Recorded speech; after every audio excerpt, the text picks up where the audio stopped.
Welcome to Inside Cottonwood. I'm Mayor Diane Jones, your host, and we're talking with Mingus Union High School's Superintendent, Dr. Paul Ty, today.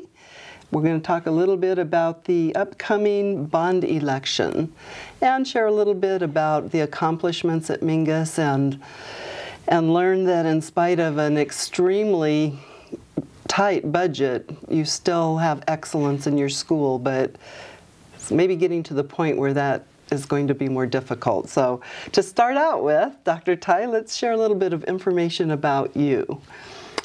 Well, I am the proud superintendent of Mingus. Happy to be here this morning. Love this community. It's hard to believe it's already been over 2 years that I've been here.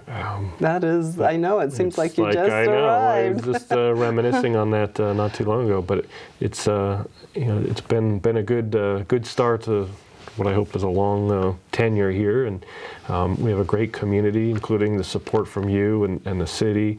It's been wonderful. I got a very supportive board and great staff. So that's really a part. You mentioned great things happening. It's because we have such a great community and a great team. I mean, it's just like a mayor without the council and staff. Just Right. You have to all be working together, and for education, it really does take a community. Oh, I agree. We just can't do it on our own, and city councils really don't have any leverage with education, as far as law goes or ordinances, but we can be supportive of our children and their education, and realizing that education is economic development. Absolutely. So that's what cities are all about, and that's how we provide services to the members of our community, and the education is primary in our community. I agree. I probably evaded your question. You asked me about myself, well, and so I started talking more about it. Yeah, I know. To the next thing, but you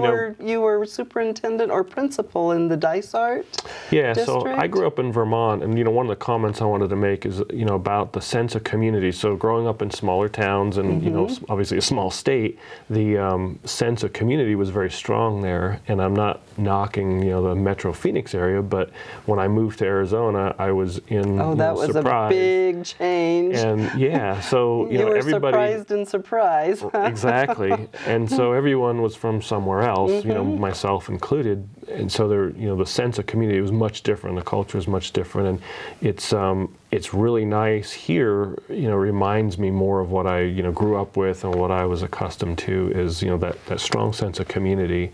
And we have a lot of people who graduated from Mingus who work at Mingus, and people with connections, alum that come back and have done great things, and they come back here, and that's a fond memory and a connection is with Mingus, and so it's unique. It is. And, Mingus is very special, and you have so many accomplished graduates. We talk about, all these accomplished people throughout the world have gone to Cottonwood Oak Creek School District and Mingus Union High School. So So I, was, to answer that part of your question, I, was a teacher and a principal in Vermont, and then I came to Dysart District as a principal. I stayed there 7 years, and then for 5 years I was at the Littleton District, which is mostly in Avondale. We had a couple schools in the western part of the city limits of Phoenix, actually, and was assistant superintendent there for 5 years. Okay.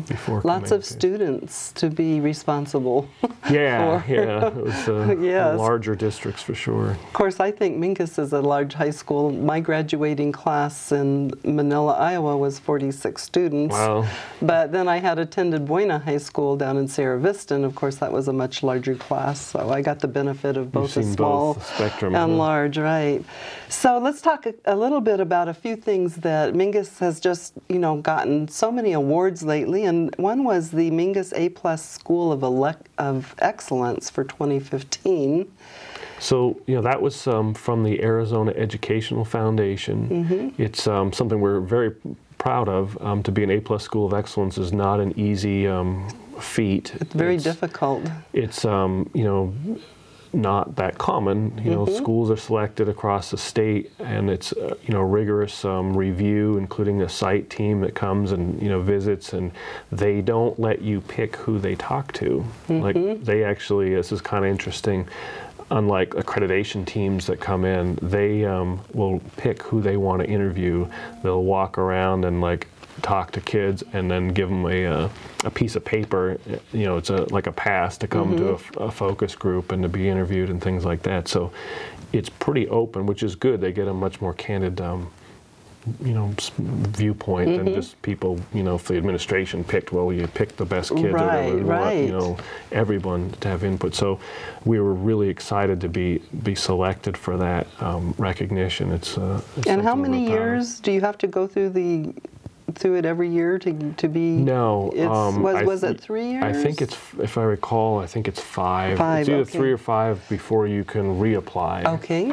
All right. Well, so congratulations. That's wonderful Thank you. for you and the students and the teachers.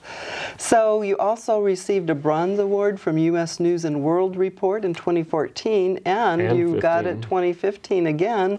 So you're among the top 27% of all high schools in the whole United States. Yeah.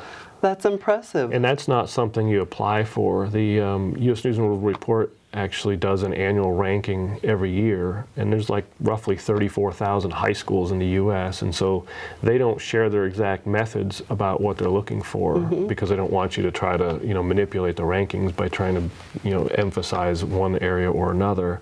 But it's very comprehensive and it's very scientific. So they rank all of the high schools and then give these awards based on rankings. So that's fantastic. It's pretty impressive. Here we are in rural Arizona, little Cottonwood, and yes. You can get a world-class education here. That's great. And you also received the Governor's Award of Excellence for Energy Education. That's correct. We got recognized. We've done a lot. People notice the solar panels, but there's a lot of stuff we've done that's inside the campus, replacing lighting, air conditioning units to achieve higher efficiency. And so we just completed an annual review of our monitoring year compared to our baseline. We reduced the consumption of electricity by 31%. That's fantastic, and that also saves the taxpayer Exactly. when you're responsible energy users, and saves the earth. I mean, all of those good things, right? And education comes with it. It sounds like, so your students are learning about those things. Right. So we're really here today to talk about the upcoming bond election, and that's going to be held in August or November. It's a November election, but the ballots will be mailed. So there's no polling places. So that will be by the middle of October. The voters should have their ballots in their mailboxes. And so it's really not an election day per se. Okay. So it's no special day. Well, what day? There's a deadline. November 3rd is the deadline to get them in. Okay. So why a bond election for Mingus? I mean, what's happening in the school? Well, let's start with Arizona. I mean, it doesn't just start down here in Cottonwood and the Upper Verde Valley. It goes clear up to the state. And so what's happening to funding? I mean, things have been reduced. Arizona, unfortunately, since the recession in 2008, has led the nation cuts to education. We're not something we're proud of, but the cuts have been deep and significant. We're at the bottom of the ranking of the U.S. We're actually below Puerto Rico in funding for education on a per pupil basis. And even when additional funds, like you'll hear the legislature or legislators talk about, well, we added funding to education. Well, the system has grown, the state is growing, and there are more kids. So even if you add more money and there's more kids, you're spending less per kid as a state. So that is part of the rankings are on a per pupil basis. So there's a little bit of a myth. I've talked to people locally and across the state that thinks that the governing board of a district can impact. Well, you can raise taxes. The board has no mechanism to do that. Schools are funded strictly on a formula, which is a base level support times a weighted student count equals your revenue. And there are only two mechanisms really for a local district to increase revenue. One is through an override, another is through a bond. And so an override is a tax increases revenue. It's on the local taxpayers, not part of the state formula. The other, being a bond, is a debt. So you're borrowing money, and there are restrictions on what those funds could be used for. So a bond is used to buy things. You can't use it to pay people's salaries or programs. It's really kind of like a mortgage. So let's talk a little bit about the needs of the school.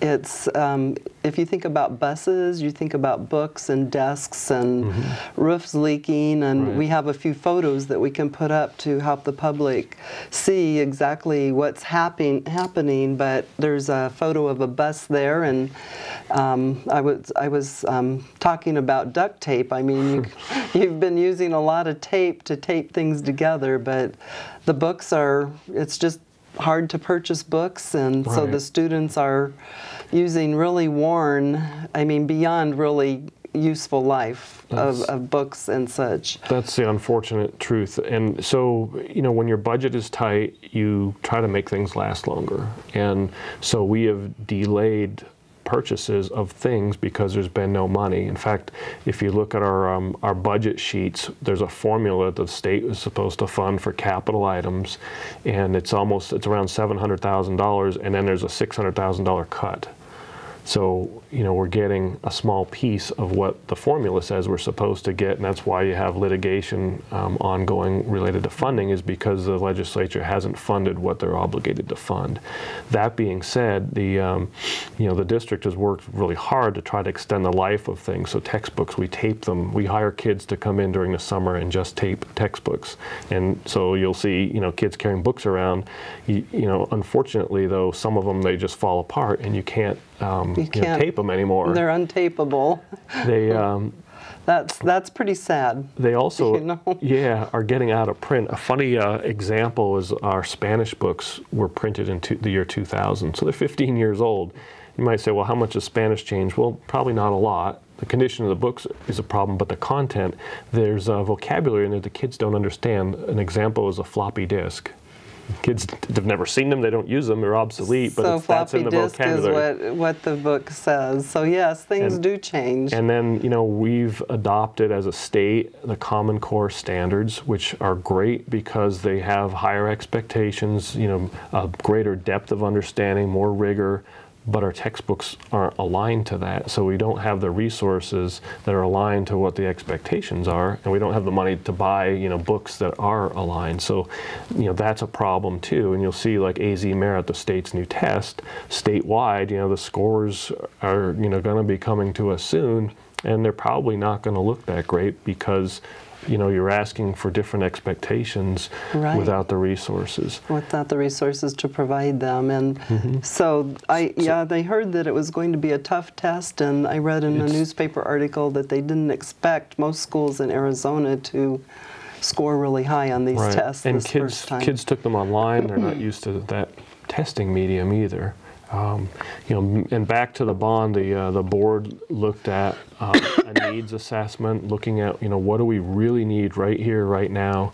The bonding capacity of the district, it's based on property values, is roughly $30 million. The bond is $5.99 million. So the board only asked for 20% of what it could have asked for, and it's really bare bones doing the things that we haven't been able to do because of these cuts. So the biggest piece of that is with transportation. If you look at our bus fleet. I can talk more. Okay. So it's time. It's a little past time to take a break here, and we'll get more into that when we return. We'll be right back.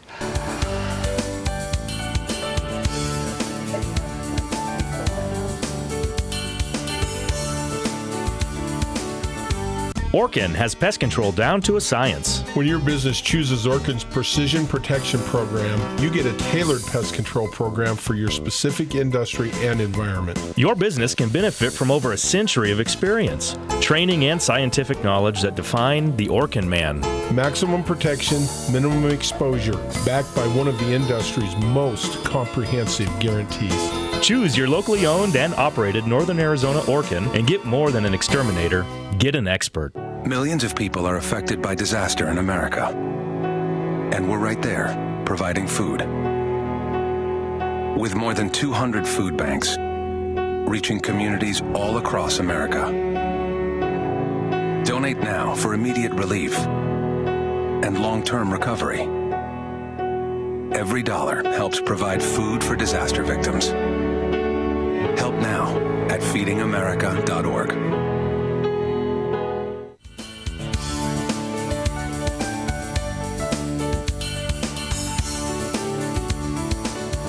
Welcome back to Inside Cottonwood. Mayor Diane Jones, your host, with Dr. Paul Tighe from Mingus Union High School. So we were just talking about our students and their needs. Let's talk a little bit about those buses. What's up with the buses at Mingus? Well, they're tired. The average bus age is 15 years, so our average bus is old. They typically look at a 10-year life expectancy. So our average bus is well beyond that. And we have many buses that are even older. If your average is 15, we've got 13 buses with over 100,000 miles on them. We have 7 buses with over 200,000 miles on them. They're safe, but they're worn out, and that's the biggest expense built into the bond is for student transportation vehicles. So our bus fleet is in dire needs of just replacement, and we haven't been able to do that with the budget cuts. If we'd been fully funded just on the formula, which wasn't overfunded by any means, the schools were still starving in 2008, we would have been able to buy a bus each year and keep the cycle going, but we haven't been able to. That's what you usually do, is change a few of them out a little at a time, rather than just let the whole fleet is now obsolete and in repair, but still not reliable all of the time. And right, it's hard. I mean, the average mileage is 166. Well, now we're a month into the school year. It's beyond that, but before, the average is in the 165,000 mile range and counting. So, vehicles get tired and equipment wears out. We, have a lot of needs, so we put off all these purchases, and so it's kind of the perfect storm of everything is worn out at the same time. So student desks, we weld them, we repair them, but they break, and sometimes you just can't repair them, and the laminate starts to break off, and so the kids don't have an even writing surface. And this is pretty common in all of your classrooms? Unfortunately, it's quite common. Yes, I know that I did a tour, and that was pointed out, and so I've seen it in person. So let's just skip over to, we have these really drastic needs. So what will it cost the taxpayer to fund this bond? As you said, the board could have asked for $30 million, but they trimmed that down, knowing the economy and trying to be respectful of everyone. That's correct. That if they support this bond, they're going to be supporting our community's children and youth. And that's a pretty good thing. But what would it cost the average homeowner to pay for this? It's $5.99. That's correct. So million. The $100,000 assessed value on a residential property would be $1.50 a month. So less than a cup of coffee. So it's a pretty good deal on how much it would help our students and repair some roofs and leaks and upgrade desks when necessary, and get that transportation up and running and get back into the swing of getting a new bus when it's needed, and keep that fleet updated. That's correct. There are many little things, safety. Some of it's simple stuff that we just haven't been able to do, like concrete. When the earth moves a little bit, things settle. You have an uneven surface. Some security cameras and things like that have actually saved us money because it stopped vandalism. When kids know the cameras are on and we can figure out who did it, it just stopped vandalism. And so, a few years back, before any cameras were there, it was roughly $25,000 a year the district was spending to fix vandalism, and that's basically stopped. So, a lot of safety issues. Roof, air conditioning units, we looked for 10 years out. What are the needs for the next 10 years to get by? Nothing extravagant, but a lot of little things. So the furnishings, technology, the computers are obsolete. We, need kids to be college and career ready. Without technology, they're not well prepared for the workforce they're going to enter, and the world around us is technology driven. The furnishings are expensive. The roof repairs are expensive. Right. We foresee a need for some additional classroom space, and so there's some remodel of one building to add some classroom space. Great, fantastic. So a few facts about the election. Anything you want to mention about that, the election itself? Just that it's, again, I think I stated before, it's in the mail, so it's really important for people to, open a mail and vote. and it's easy to overlook because it's not like a big, like, okay, today's the election day, it's an off year, so the ballots don't have a lot of items on them. It's important for everybody to vote and be informed, and I'm happy to go anywhere to speak with any group and talk to people about the facts behind this bond election.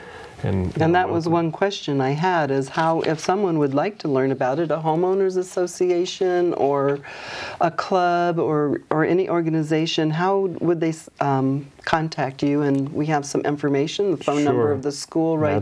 That's it right there. Just give us a call, and we'll schedule. I can come, or they, anyone who's interested can come talk to me. Happy to help answer questions and make presentations to anyone who wants the information. We really want the voters to be well informed. Are you still doing tours? Absolutely. Of the school? So how would someone, if they want to go on a tour to actually see what's happening in this school, before I vote, yes or no, I want to see with my own eyes what's happening in our school. How is our community supporting our children and our youth? I want to see this. How would they do that? Well, call the school, call me, and we'll schedule it at your convenience. We've got some great students who lead the tour, and Jennifer Chilton, the principal, also helps facilitate that. And as you know, you've been through there. Tour, right? We like to show the good things, but if people are interested specific to the bond, we also will point out the things that you might not notice, like notice that textbook, notice the ceiling tiles that have the water stains because the roof's leaking, notice the condition of the carpet, notice, we can point out the things that are included in the bond that would be important to know relative to the election. But we've been doing those student-led tours almost 2 years now, and it's been very well received because there's so many good things, and if you don't have a student at Mingus, you just may not know what's happening. All the great things that are happening. It's time for another break, but I would just go into the break with saying the old adage of pay now or pay later. We're just about up against that wall, so we'll take a break right now. We'll be right back.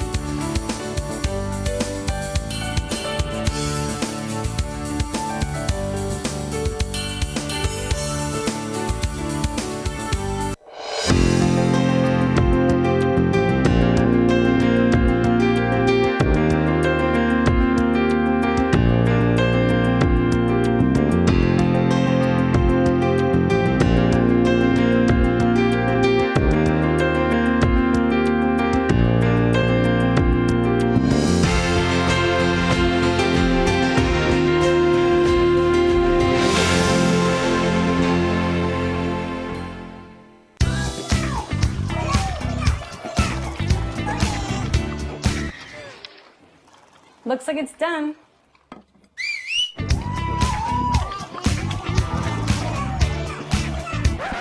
Don't let salmonella get funky with your chicken. On average, 1 in 6 Americans will get a foodborne illness this year. You can't see these microbes, but they might be there. So learn the right temperature to cook each type of meat. Keep your family safe at foodsafety.gov.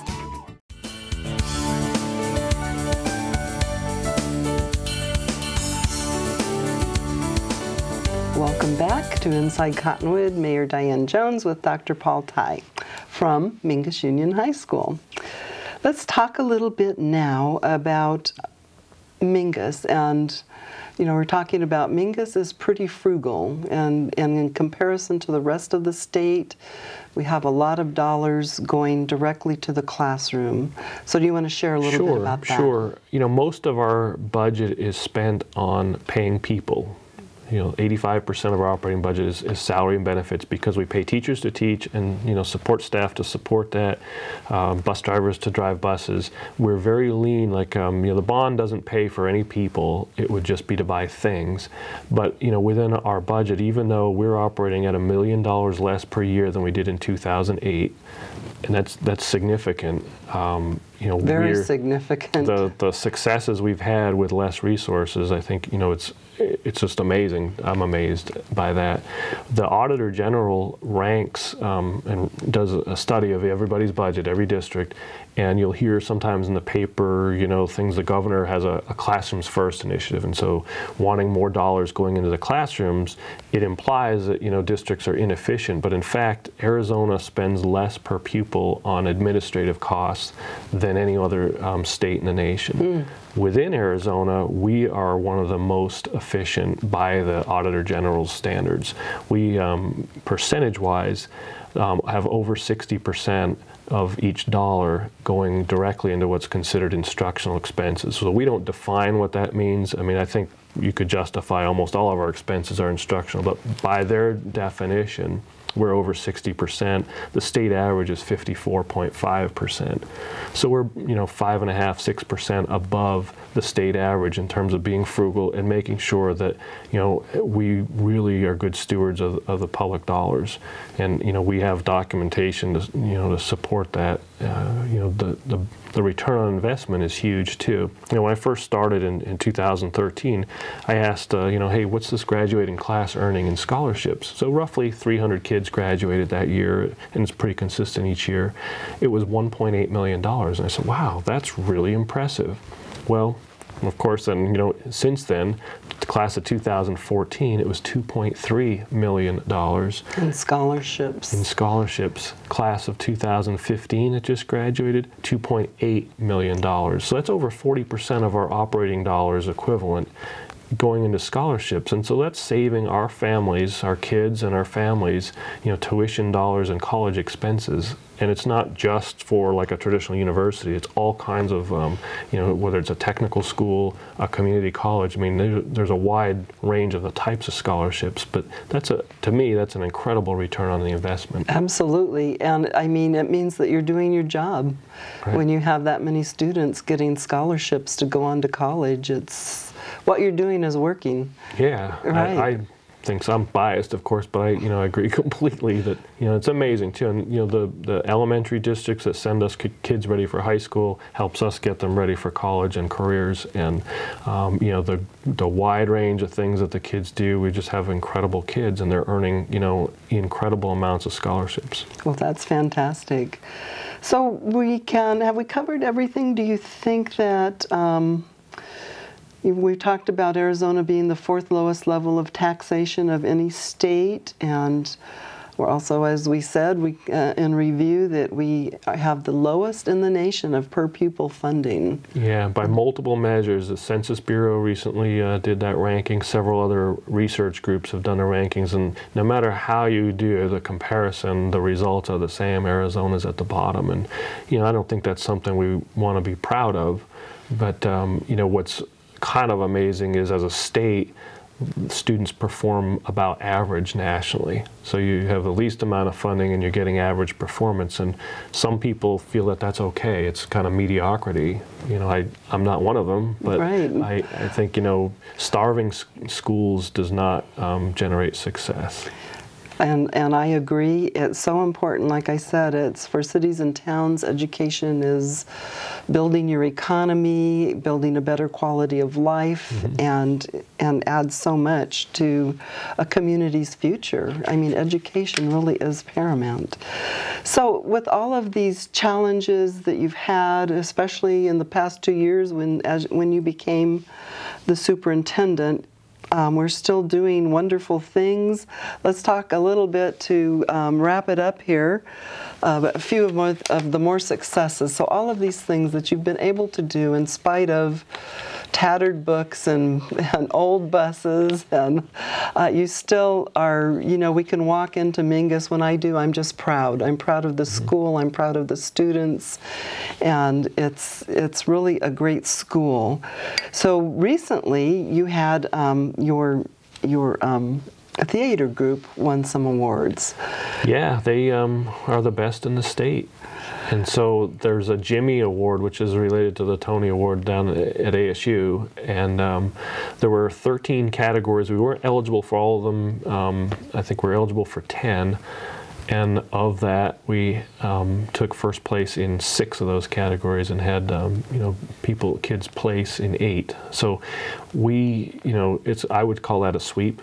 Absolutely. And, so proud. Anybody that's gone to a play at Mingus knows how professional and talented just amazing that your students are. Mr. Ball, I'm sure, has a lot to do with that, but the students, year after year, they put on performances that are exceptional and very professionally done. And, our successes are broad. So, you have, theater arts, performing at an exceptional level.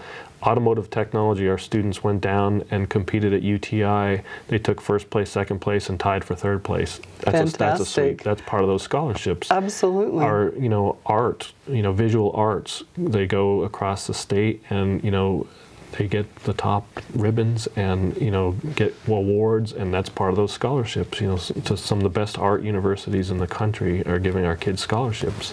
So it's not, the success is in so many areas. It makes me really proud as a superintendent. Right. It's not just one area that you're having these successes. We are just about out of time, or we are out of time, and I just want to say thank you and for coming and sitting with me today and providing these facts to our community. I feel that education is extremely important. We realize that the state's kind of pushing down so that local communities are probably going to have to step up a little more and make up some of these differences just to keep things moving. I mean, not for extravagant things, but just for the very basics. And in my opinion, we definitely need to support our children, and I think that this bond is something that's doable. So thank you for being here today. It's my pleasure. I appreciate your support. All right. We'll be back next month with Inside Cottonwood, and that is the way it is in Cottonwood.